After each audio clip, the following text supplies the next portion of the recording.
The fires are the urgent problem right now, but new documents reveal another concern in Alberta. A joint investigation by CTV News and the online news site Narwhal reveals growing unease over contaminated sites and orphan wells left behind by the oil and gas industry. As CTV's Alberta Bureau Chief Bill Fortier reports, the province's energy watchdog doesn't actually know how big the problem is. In Alberta's Brazeau County, giants of the oil and gas industry tower over the prairies, but many of them haven't moved in a while. Some are orphans. The companies that once owned them are gone. My dad moved here in 1919. Bill and Sylvia Flesher have at least 10 orphans on their land. They've lost tens of thousands of dollars in lease payments and gained an eyesore. You know, you're expecting that money to come in and it doesn't come. And we also can't utilize the space in the area that they were. This orphan well is from the 70s. What's left is dangerous to the cattle on Lexia Hansen's property. It's very frustrating, and it's very frustrating that the government isn't doing more to ensure that there's a proper program in place. And a joint investigation between CTV News and the Narwhal found the problem is growing. A Freedom of Information request turned up internal memos from the Alberta Energy Regulator, or AER, the agency that oversees the oil and gas industry.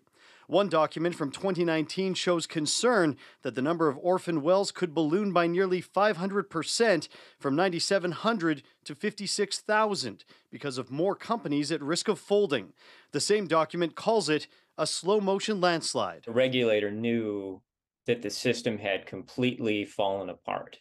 4 years later, that worst-case scenario has not happened, but this environmental lawyer believes the situation could still go downhill. Eventually, that dam is going to break and all those companies are just going to be fully insolvent. Besides orphans, there are now about 75,000 inactive wells. While companies are required to close them, there are no mandatory timelines or rules on which wells to focus on. An internal briefing note says without timelines and targets, industry will continue to focus on sites that are cheaper and easier to reclaim, leaving more complex and contaminated sites in an inactive or abandoned state. One of the most troubling revelations in the documents, a note from the spring of 2020, shows nearly 600 areas contaminated by old wells. The agency won't say where they are, even though its own memo says many of these sites pose some risk to public safety and/or the environment. These well sites are literally everywhere. They're in schoolyards, they're in roads, they're in parking lots in urban Mark areas. Doran runs the Polluter Pay Federation, helping landowners dealing with government and industry with abandoned and orphaned wells. Industry is supposed to pay enough into it to take care of them, but they are not having the oil companies pay enough money into the fund. That's the root of the problem. The province says it is now making oil companies spend more on closing up old wells, but according to experts and landowners, it's still not nearly enough to deal with what Alberta's oil industry leaves behind. Bill Fortier, CTV News, Brazeau County, Alberta.